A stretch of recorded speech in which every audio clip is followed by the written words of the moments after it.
Hello, everyone, and welcome to Into the Mythica, Wisdom and Secrets from Our Primordial Past. For the Into the Mythica conference, we are bringing together a diverse and visionary collective of speakers who will offer their expertise and guide us to open up our most ancient stories, these treasure troves, mythologies, and cosmologies, so that we can explore, honor, reawaken, and remember who we truly are at this extremely powerful time on our beautiful, sacred planet. So I am your host, Jocelyn Starfeather, and I am here with Claire Dubois. Welcome, Claire. It is such an honor to be with you today. Thank you, love. Lovely to be here. Yes. Wonderful to have you here. So Claire Dubois is the founder and CEO of TreeSisters.org, a global women's movement spanning multiple countries that has collectively funded the planting of over 20 million trees. And Claire and I have spoken before, and Claire, I'm just always in awe of what you have created in Tree Sisters and the incredible work and the power of the work that you're doing to reforest our planet. So thank you for that. And I'm really excited to say that 25% of the proceeds from this conference will be going directly to Tree Sisters. So really, really excited to be able to share in that way. Yay, lots of trees. Thank you so much, honey. Yay, yay, yay, yay. More and more trees. So Claire, we are in such a powerful moment here on the earth. Just the astrology of our times, the energy of our times, all the initiations and the transformations that we're moving through are, it's like, it keeps ramping up, right? And we keep going deeper and deeper. So I would love to hear just how are you doing and how is Tree Sisters doing? You know, what's really moving for you at this time? I'm really good. And I'm kind of surprised about that because it's chaos out there. Yeah. Tree Sisters is good. We're also in a metamorphosis patch. 2020 was really, really hard for us, and we're still coming out of it. And we're in a kind of a nutritive soup moment, like an awful lot falling away and an awful lot coming through. So we're in a transition that I think is really incredibly healthy, like a growth spurt out of the first 10 years into the next 10. I am completely menopausal. And I was finding that horrendous, and I'm now finding it amazing. I mean, you know, my hot flushes could power a small village at this point, but apart from that, I feel like I'm becoming the sky. Like there's a really fascinating feeling of almost being removed from the insanity of life and plugged in at a different level. I mean, I can really like physiologically feel this as the gateway into elderhood, and I'm a long way from elder, but like something really is happening. Like I never got to have a sort of mystical relationship with my menstrual cycle. Like, you know, the only thing I was taught as a youngster was this is the curse and you just have to deal with it. Like there was no teachings around the flow of it and the beauty of it and the anything of it. And I've tried in my last few years to sort of get my head around all of that, and I just haven't managed it. But this feels just like, wow, like I could have had this experience with my menstrual cycle and be going like, wow, the flows and the seasons and the gateways and the everything, and I just didn't manage it. But this time with menopause, it just feels like I get to like take the steering wheel at a soul level in a way that I never have before. And you have a different perspective. So I'm sort of standing on my mountain, looking at the world, just going, wow, look at this. We're trying to kill ourselves. Wow, look at the social manipulation. Wow, look at the ridiculousness. Wow. Okay, what am I actually going to do about that? Like, what am I going to do about that? But somehow the being pulled like out of it gives me the capacity to be much more kind of, I don't know what the word is. Well, much less panicked, much less stressed, much less affected, much less, I'm not a crying heap on the floor, which was my standard position when it came to the climate and what we're doing to children and like all of the animals, everything. Like now I'm just like, okay, all right, this is what's happening on planet Earth. What's my role? What do I do? How do I serve? And it's coming from a very different place. So I'm surprisingly good. Like a whole new perspective. Yeah, it's changing everything, literally changing everything. And I feel like I'm in a new birth canal, like I'm passing through another portal. Like this really is an initiatory phase. And it's just like, wow, we're just not taught about any of this stuff. You're just not taught. And yeah, I'm like, this is amazing. It's also excruciating, psychologically really tough and physiologically really confusing. And you can say goodbye to your memory and your multitasking capacity and your eyesight and your flat stomach. And, there's an awful lot that is just like, what the hell, what happened? But the psycho-spiritual, that complete different vibrational experience, this is wild, actually. Like, it's wild. Wow. It sounds like a microcosm of the larger collective experience, like the most amazing, magical, multi-dimensional experience alongside extreme difficulty and things falling away. So very interesting how what you're sharing is mirroring that. Yeah. Do you have any new words of wisdom for us from the, from your place? Oh my God. Do you know what I was about to say? This is outrageous. This is completely outrageous what's about to come out of my mouth. Say it. I want to hear. It doesn't matter. Oh, wow. And you know why that's preposterous? Because I'm somebody for who everything matters so much. I've been ready to put my life on the line for it. And I have put my life on the line for it. But something's happening where, well, this takes me into the journey that I wanted to tell you about. That is my, I was sitting here before this interview going, primordial mythos, like, what could I possibly bring to contribute to that? Like, I'd be fascinated to hear people talk about it, but I've got nothing to, like, I don't know what to bring. Which is hilarious when you think that the water that's inside our bodies is the same water that's been on this planet since time began. So we're about as primordial as it gets, and the imprinting of everything that's ever happened is in us. Like, so it's all here. So I could sit there and go, wow, I have nothing to say, which basically means I have no idea what I am. I'm not in touch with the depth and ancientness of nature that I am made of. No. But that's what you're all about. I just feel you so intertwined with the trees and our shared mythos of what we're creating, what we're building next,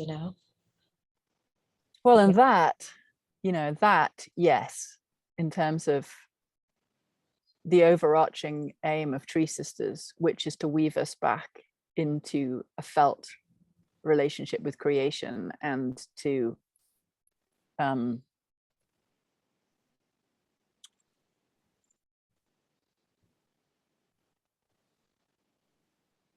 support the deepest level of physiological and spiritual remembering,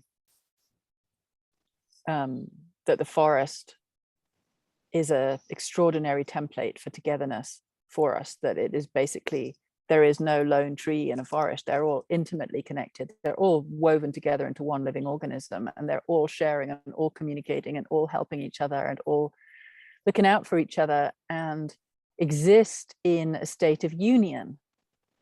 And that is actually the state of humanity, because we're intimately connected energetically. It's just we use our minds in this bizarre way to keep ourselves separate. And in that separation, we've lost our love.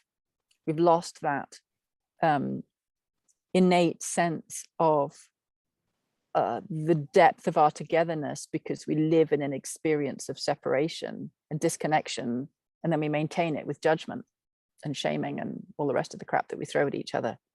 But we don't have to.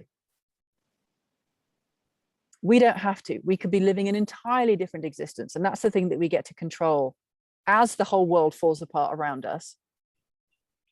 We still get to focus on what matters. We still get to live impeccable lives if we want to. We still get to bring forth the vibration of humanity through our beingnesses that can be transformational in any moment. You know, so what do I even mean by it doesn't matter? Like, I can't believe that wanted to come out of my mouth, and yet, you know, I was listening and that's what was there. And I guess the truth is everything matters and nothing matters. Like, both things are true at the same time. And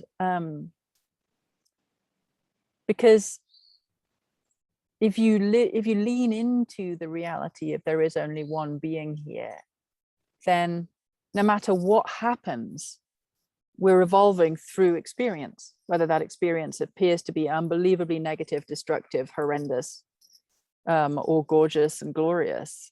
We're still learning. There's still a process happening that we are part of. Like, life is happening to us and through us. We're evolving together. But there's something about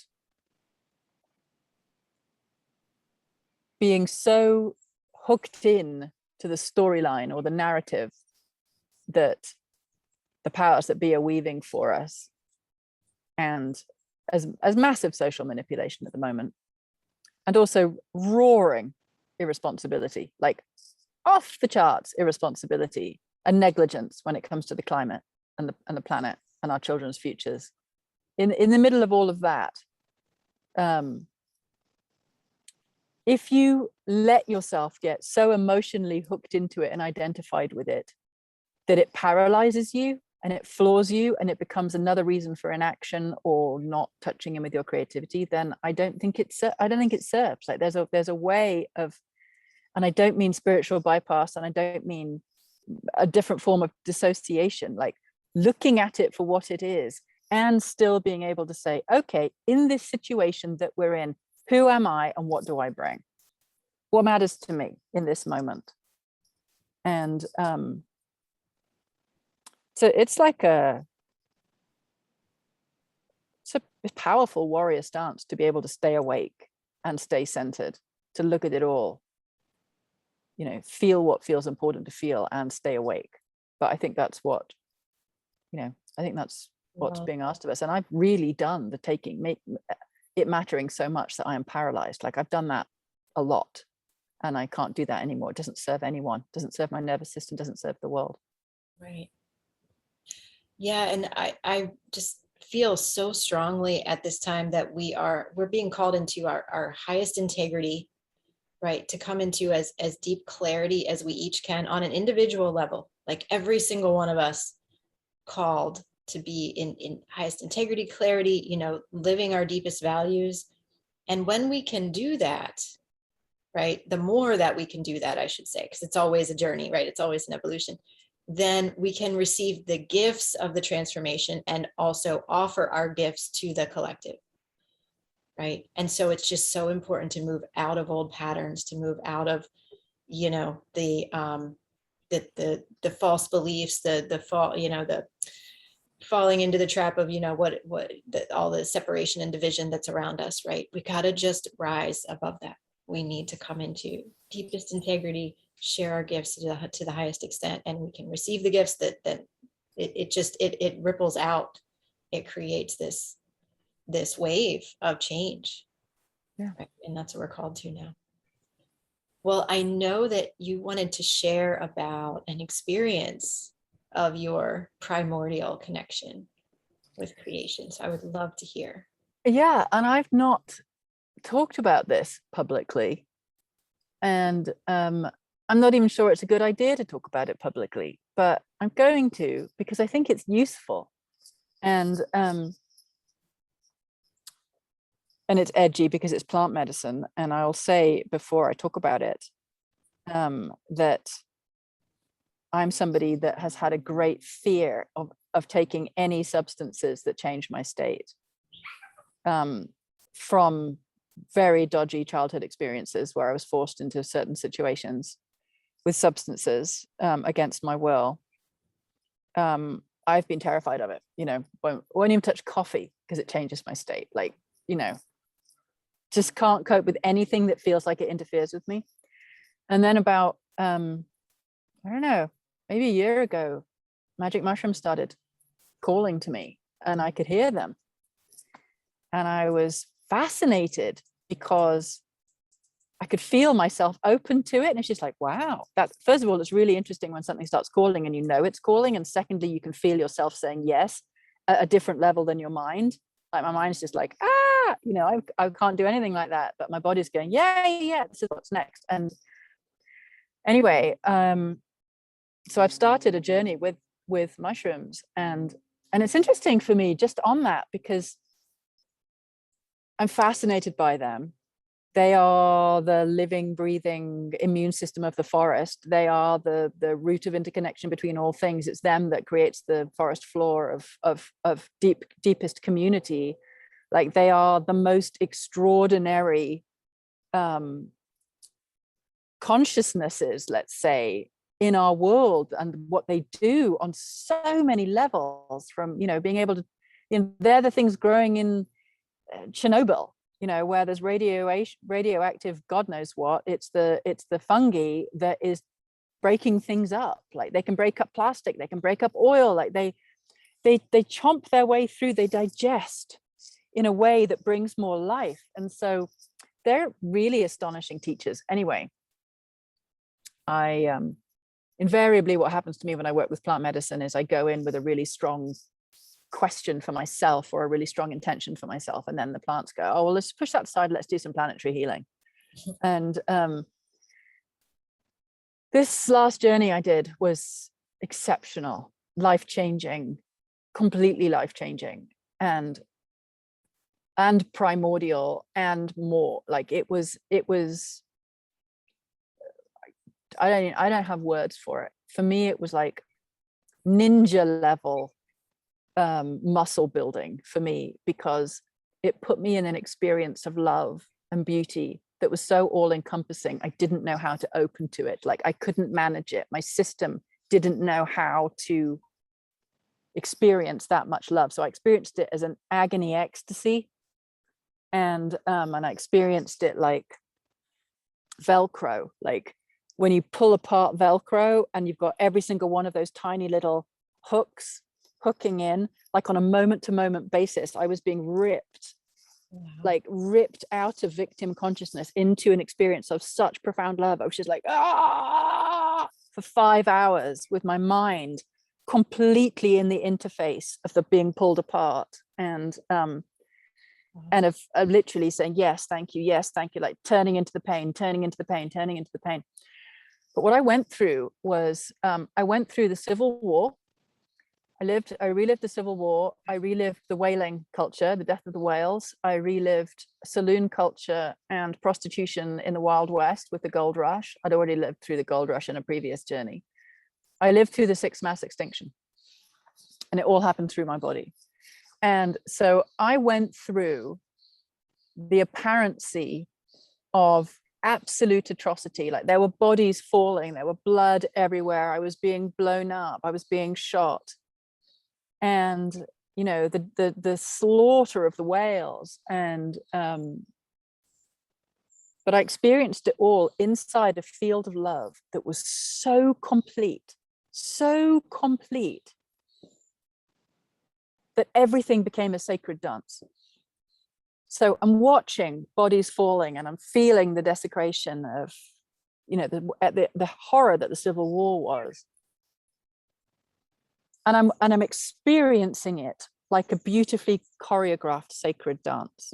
Like, and my awareness is inside the whole thing, just like in the agony and the ecstasy, opening into the reality of that being a thing of beauty. Now, of course, it's not a thing of beauty. It's a horror story.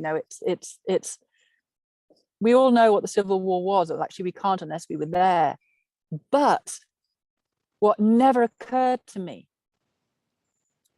was that in the midst of all of this horror, the field of love, the actual field of love, is untouched.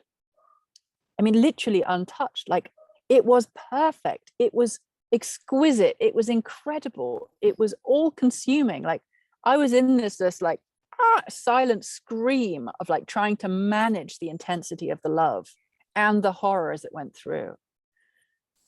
I was the prairies before the plunder. I was the herds of buffalo. I was monarch butterflies flying through early morning mist.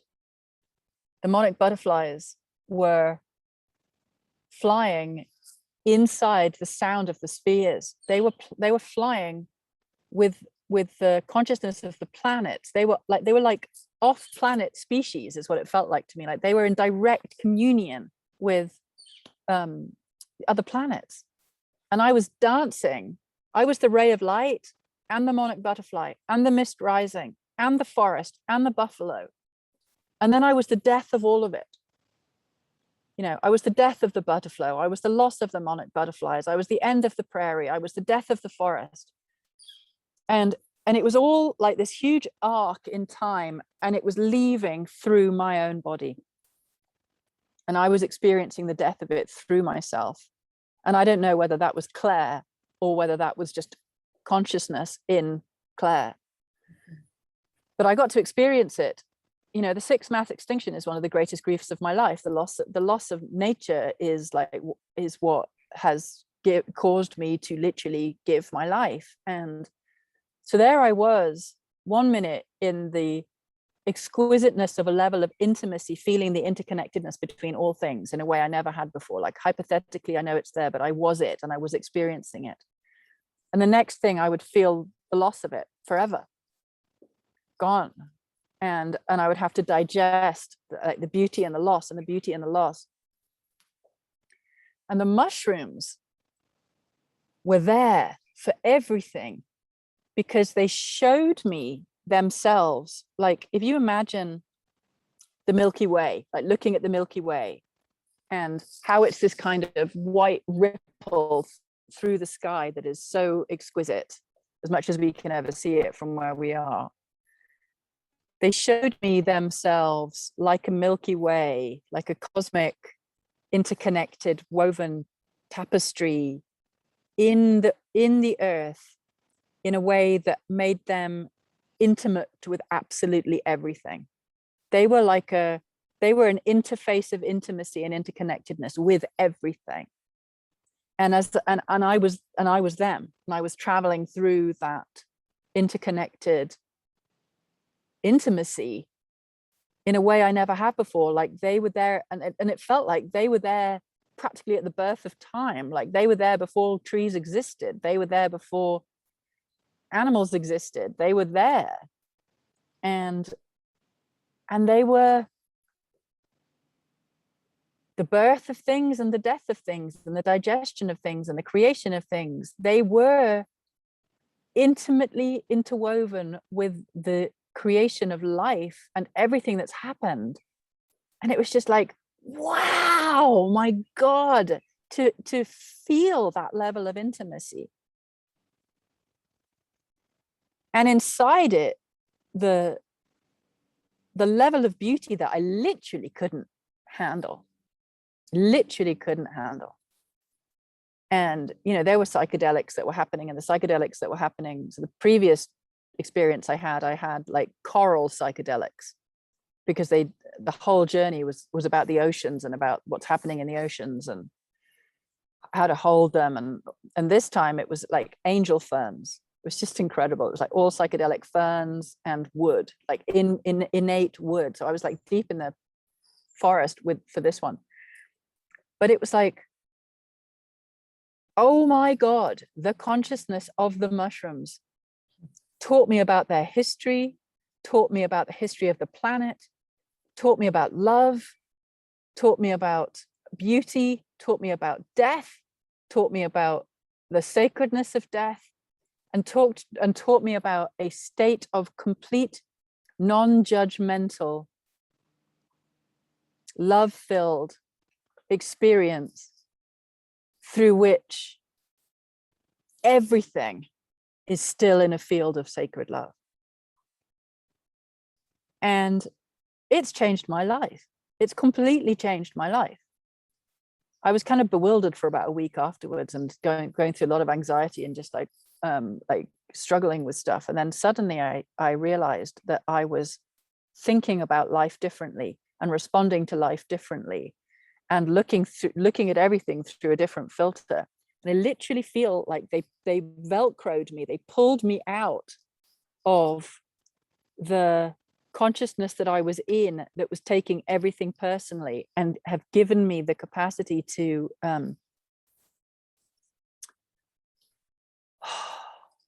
perceive and experience in a completely different way that carries some, primordial is not a word that I use, but some ancient fundamental truths that have existed throughout time, that and also like humbled me hugely. Like, what the hell was I thinking? Like, cultures around the world have used plant medicines forever. They've understood their indivisibility with nature and understood nature as a teacher. I hosted a listening session with Pat McCabe the other day for Flourishing Diversity, and she said, what the native people understand is that we were the last ones here. We're the new kids on the block. Everything else has been here for millions of years or billions of years, and they've all discovered how to live in reciprocity and dynamic interconnectedness with each other in a way that allows all life to thrive. And we arrive and it's just like, oh, let's kill this, let's use this, let's blow up this, let's poison this. Yeah. And that the humility with which you can bring yourself to bow at the table of nature, to say, I'm here to learn from you. Like, that gift that I was just given from the mushrooms feels like it's lined me up for being able to handle the rest of what happens in my life on this planet, because I know it's going to be epic.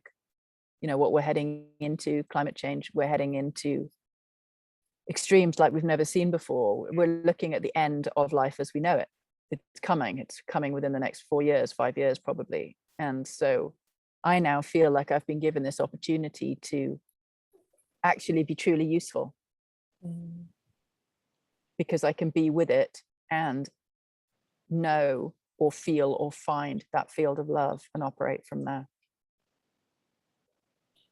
Yeah, wow. Thank you for sharing this. I've just been, I feel like I've just been taking all of this in just directly through the heart, right? Like, the mind can't understand this, what you're sharing, right? Only the heart can understand. And that field of love that you're speaking of, the field of love that you're, the you that or your physical being, or however you want to express that, just could barely even stand it, right? That it was so powerful. In this field of love, that no matter what the atrocities are, the field of love can never be harmed. It can never be broken or shaken. Yeah. And I'm just wondering, like, what if we can live from that place, if we can fully, maybe not even fully integrate, but even just partially integrate this idea that we are held in this field of love that is so massive and immense and all pervasive, and that this is truly what has created us and what is constantly creating all things. What can we do from there, right? Well, exactly. From there, exactly. That's the thing. That's why I feel like I like they're repurposing me. They're like redirecting me, and they're repurposing me to be able to function from a completely different reality, a different experience of myself, a different experience of creation. And oh God, I mean, what a gift. Like, what a flipping gift that was, and yeah, the previous journey I did with mushrooms was hell. It was absolutely hell. It was a deep dive into my worst trauma, nightmare after nightmare after nightmare. Then I was just like, okay, you know, this is good. We can do this again. And yeah, they gave me more than I could ever have possibly imagined. Like, I just, and which is why it feels important to share, like to even try and like offer a fragrance of that. Like, and or a transmission of that, like a vibrational imprint of that from here. You know, I've struggled with love in my life. You know, I can love very deeply, but I find it difficult to let it in. I find it difficult to feel it on the inflow because of trauma. I just like shut everything down and just became like a, you know, my walls have been up and I've been trying to bring them down for the rest of my life. And so it was fascinating to feel, God, the millisecond to millisecond to millisecond, like peeling of those defenses, you know. And what does that say? That says to me, those mushrooms know who we are. They know who we are. They want us to know who we are. They want us to know the love that we are. They want us to know, you know, nature wants us to wake up to ourselves. Like nature is like doing everything it can to wake us up out of this trance of separation that we're in, to understand just what Pat McCabe said, you know, with the new kids on the block, like bow in humility before the miracle, and then just try and serve life, and then let yourself learn from life, because it's all in here. So, but if we don't offer up some humility, how is this ever going to, you know, be able to show us who we are, or help us like drop into the experience of what we actually are? Because we are volcanoes and stardust and glaciers and grass and feathers, you know, it's all in here. Yeah. Yeah. And there's something here too about trust, right? That we can trust what we're going through, that we can trust what's happening on the earth right now. What would you, is there anything you would want to say about that, as you know, to everybody listening, about trust? Well, if you don't trust, you're in hell. You know, if we get to choose our mental state, if we get to choose how we use our mind, which we do, we get to entirely choose how we use our minds. If we get to choose, then if you've got a choice between it's all a complete shit show and it's all a random nightmare and we're just destroying everything, and how that makes you feel, and for whatever reason, this is as good as we've been able to do given the level of consciousness that we've got, but consciousness and love are entirely present here, and we can hook ourselves onto the train of love or the train of conscious evolution in every moment, and trust that some greater intelligence is at play. I mean, it's not at play in our ridiculous behavior in terms of destroying ourselves, but it's available because it's here in nature. It's available because we're living in a entirely conscious cosmos. It's available because there is unlimited intelligence available. We just need to be able to log on to it. But if you trust that you're here right now for a reason, that everybody around you is right here for a reason, that the things that are happening in your life are happening for a reason, and not just because I'm trying to make everything meaningful, but because we are actually in a field of conscious love. You know, therefore consciousness is aware of us, and we're woven into that consciousness. You cannot be separate even if you feel it. Can't be alone even if you try. There is no, you know, your energy doesn't just sort of end abruptly and then you're like, that's you. Like, we are woven into the mainframe of all time, all existence right now, and all time. That's the only truth. We don't end. Like, there is, like, our energies are part of a continuum of energy. So trusting that, like, if I trust that, if I sit here and say, okay, I trust the greater intelligence that is running the show, that is incarnate in here right now, like, I'm part of that greater intelligence, Therefore, my job is to feel for what is arising through me and follow it. And I know that hooking myself into the COVID nightmare, hooking myself into the government irresponsibility, climate change nightmare, hooking myself into the corporate takeover nightmare, hooking myself into the death economy, dominator consciousness nightmare. I know what they do to me. Doesn't help. Just doesn't help. Does it mean I'm ignoring all of them? No. I know they're there, but I'm cultivating a level of deeper connection in myself that means I have an opportunity to bring through a different vibration that is frankly disruptive to all of that. And I could go into the, oh, there's just me and I can't do anything. Or I could say, every single one of us that chooses to unhook from all of that nightmare insanity to find a deeper, sane connection in love with nature, then we get to be a gateway for a different consciousness that needs to come through. You know, whatever happens on our planet, that different consciousness needs to come through. And you're not going to bring it if you're hooked into the nightmare, making yourself crazy because you feel the world is going to come to an end. The world is going to come to an end. It is. The world has to come to an end. The world that we've been living, that is patriarchal dominance, that world has to end. It has to. So there's going to be a collapse. Yeah. We just don't know how much else is going to go along with it and how much we can restore. But my God, aren't we going to try? Don't you want to be useful? Don't you want to experience that? Well, then that requires us to actually be functional, and that requires us to figure out how we align with a different version of reality, and that has to come from the inside out. Yeah, beautiful, beautiful. And we're so much more powerful than we know.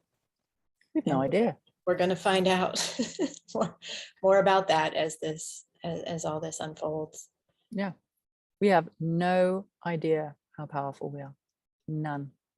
We've been taught we're consumers. We've been taught to be the lowest common denominator of what a human being could actually be. Okay, we've done that now. Okay, we've done that. We don't need to keep doing it. Doesn't work. It's creating a death planet. Let's do something else.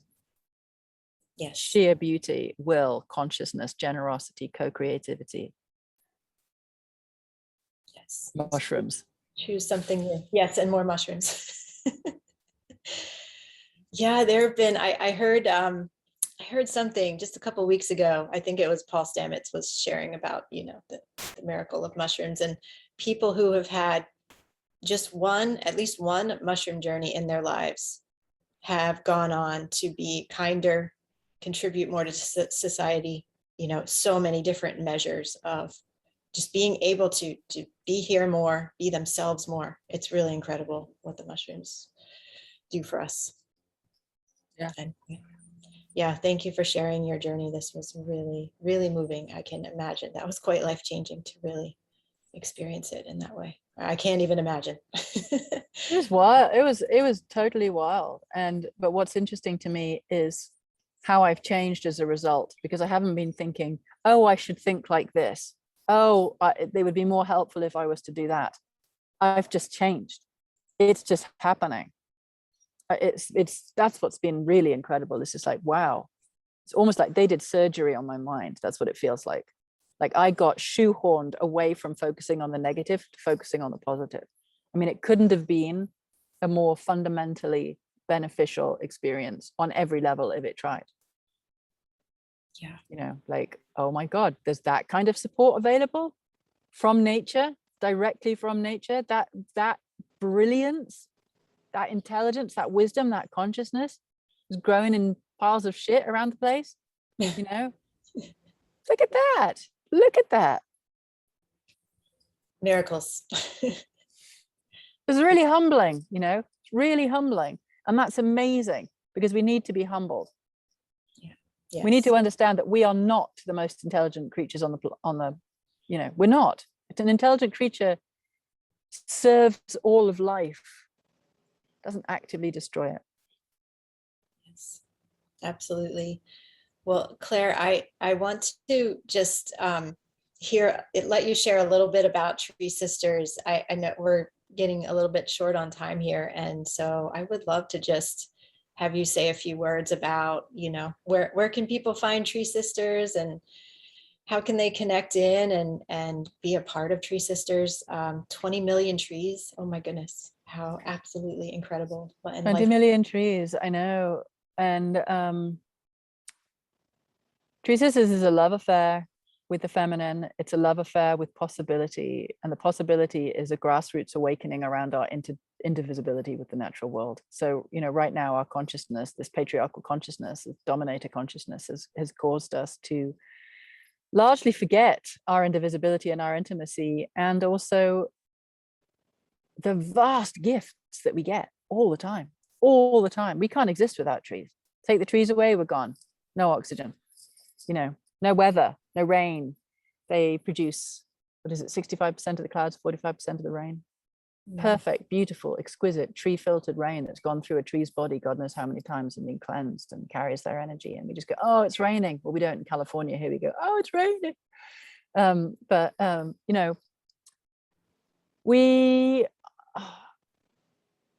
We exist to help people understand that at the very, very least, that giving back needs to include giving back to the ones that give.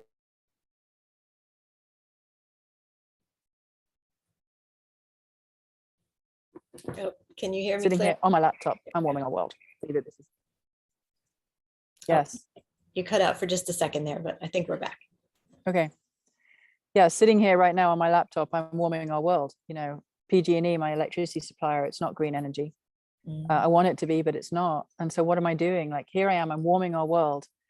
If I know about climate change and I'm not actively cooling our world, then what does that say about me? Does that say I actually care? Well, I do care. And so I'm planting as many trees every month as I can. So while I figure out how to transform my life to a low impact life, I can be cooling our world and restoring our world by planting as many tropical trees as I physically can. And that's what we do for you.